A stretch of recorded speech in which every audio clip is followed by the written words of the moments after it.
Bertemu lagi dengan Kakak TM. Hari ini ada lomba CTMC ya, Olimpiade dari Kanada. Hari ini kakak akan sedikit bahas bagaimana sih soal CTMC itu. CTMC ada 3 tipe soal, ada individual, ada tim, dan ada relay. Kali ini kakak mau bahas relay.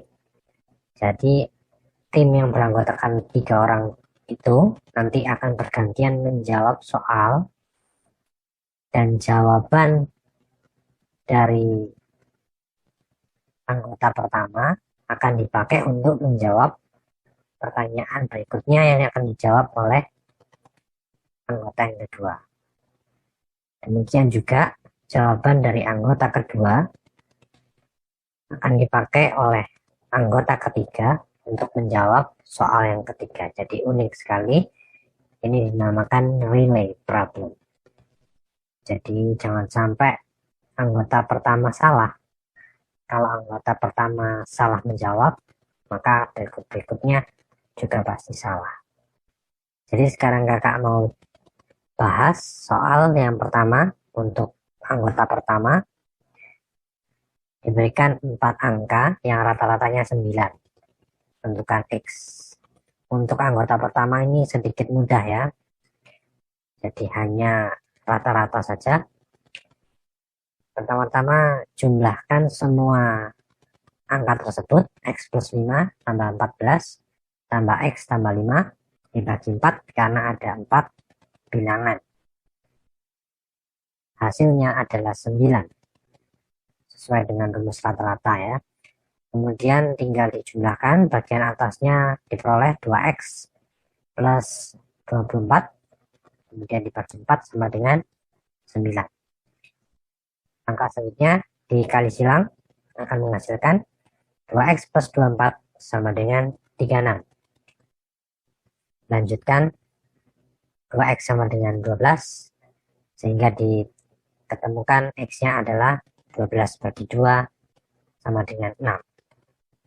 Nah, jawaban ini, jawaban dari anggota pertama akan digunakan untuk soal berikutnya yang akan dijawab oleh anggota kedua. So, let's go. Kita bahas soal yang kedua untuk anggota kedua. Di kalimat pertama ada tulisannya let T be T N Y W R. Singkatan dari the number you will receive. Artinya angka yang akan kamu peroleh. Jadi itu maksudnya jawaban yang dari anggota pertama tadi ya. Jadi T-nya di sini adalah 6. Jawaban dari anggota sebelumnya, jawaban dari soal sebelumnya. Sehingga dengan memasukkan T tersebut ke dalam soal yang kedua ini, diperoleh 3 persamaan. Yang pertama X plus 6Y plus 8 sama dengan 0.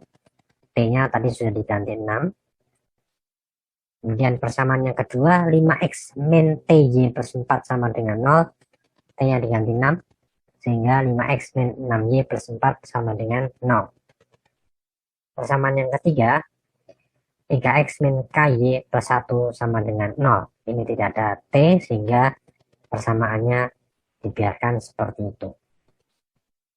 Langkah ketiga, karena di soal dijelaskan bahwa 3 garis ini menghasilkan 1 titik yang sama, maka kita perlu cari titiknya terlebih dahulu dengan cara mengeliminasi persamaan yang lengkap. Dari 3 persamaan itu, persamaan 1 dan 2 adalah persamaan yang lengkap. Karena tidak ada variabel selain dan X dan Y tentunya yang tidak diketahui. Jadi langsung dieliminasi persamaan 1 dan 2. Langsung saja dijumlah supaya variabel Y bisa hilang. Ketika dijumlah X tambah 5X hasilnya 6X. 6Y ditambah min 6Y habis. 8 ditambah 4, 12. Sehingga hasilnya 6x plus 12 sama dengan 0. Dihitung kembali, diperoleh 6x sama dengan min 12, x-nya sama dengan min 2. Untuk selanjutnya, setelah x-nya sudah ketemu, tinggal mencari y. Bisa disubstitusi ke persamaan 1, bisa disubstitusi ke persamaan 2. Di sini kakak masukkan ke persamaan 1, sehingga x yang tadi min 2 dimasukkan ke persamaan 1, sehingga min 2 ditambah 6y plus 8 sama dengan 0. Dengan demikian 6 ditambah 6y sama dengan 0, diperoleh 6y sama dengan min 6, y-nya min 1. Sekarang kita sudah mempunyai titik potong dari ketiga garis tersebut yang diperoleh dari eliminasi persamaan 1 dan persamaan 2, yaitu min 2, min 1. Dari titik ini, untuk mencari K dari garis yang ketiga, maka nilai tadi X-nya sama dengan min 2 dan Y-nya sama dengan min 1 dimasukkan ke persamaan ketiga. Sehingga diperoleh 3 kali min 2 dikurangi K kali min 1 ditambah 1 sama dengan 0. Setelah dihitung diperoleh min 6 ditambah K ditambah 1 sama dengan 0.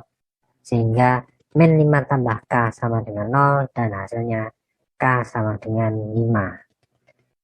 Jadi jawaban untuk nomor 2 ini akan dipakai untuk anggota yang ketiga untuk menjawab soal yang ketiga. So let's go ke pertanyaan ketiga.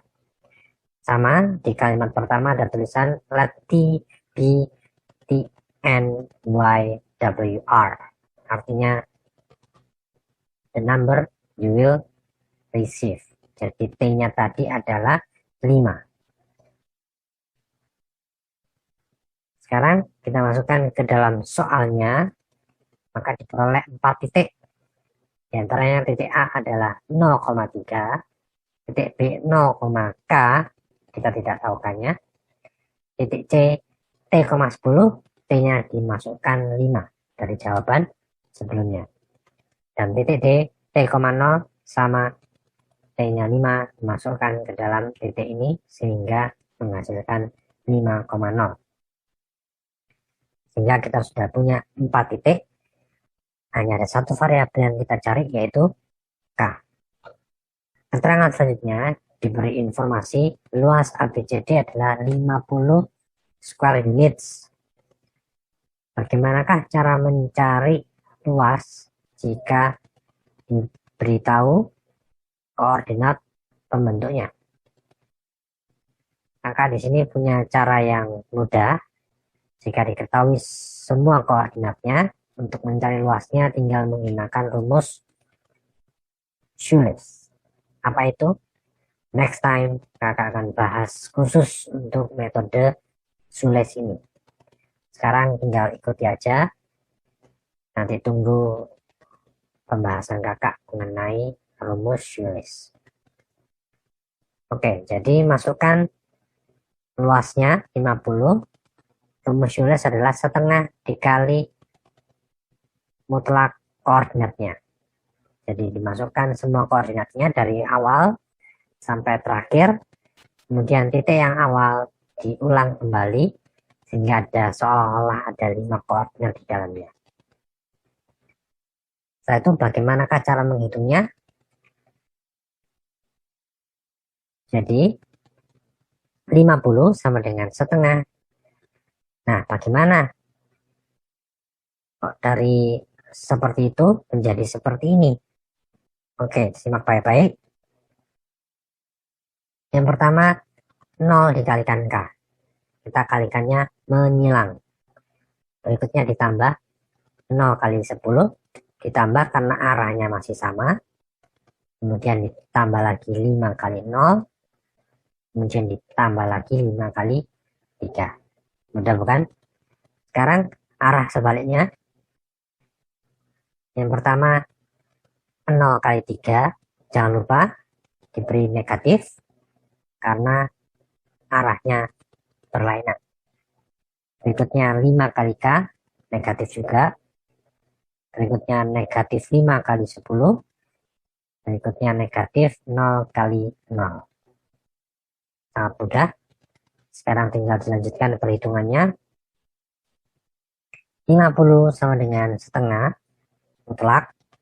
0 tambah 0 tambah 0 tambah 5 kali 3 15 dikurangi 0 kali 3 0 dikurangi 5K dikurangi 5 kali 10 50 dikurangi 0, sehingga bila disederhanakan diperoleh 50 sama dengan setengah kali mutlak minus 35 minus 5K. Angka berikutnya setengahnya kita kalikan silang sehingga diperoleh 100. Nah, perlu diingat bahwa bilangan mutlak adalah bilangan yang tidak mungkin negatif hasilnya. Sehingga tanda negatif di dalam bilangan mutlak bisa langsung berubah menjadi positif. Oke, sehingga bisa diganti menjadi mutlak 35 plus 5K.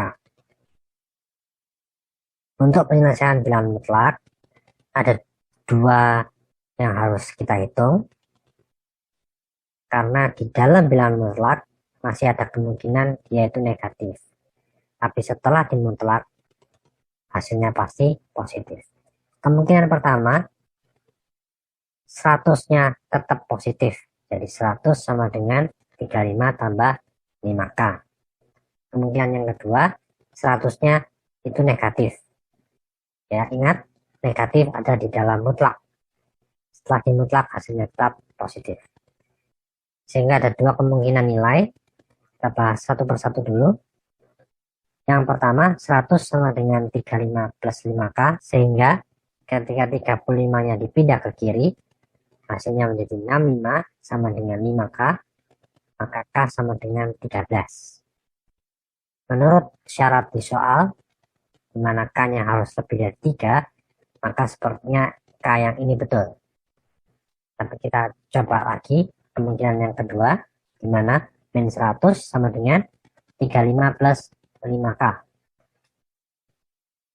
Menjadi minus 135 sama dengan 5K, hingga K-nya adalah minus 27.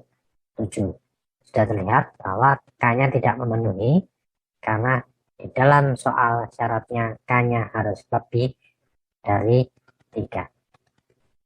Sehingga K yang betul adalah 13. Demikian pembahasan sedikit pengenalan tentang soal CTMJ, Canadian Team Mathematics Competition, bagi yang lomba hari ini. Dan tetap ikuti terus video-video kakak yang pastinya akan memberikan pengetahuan yang baru bagi kalian semua.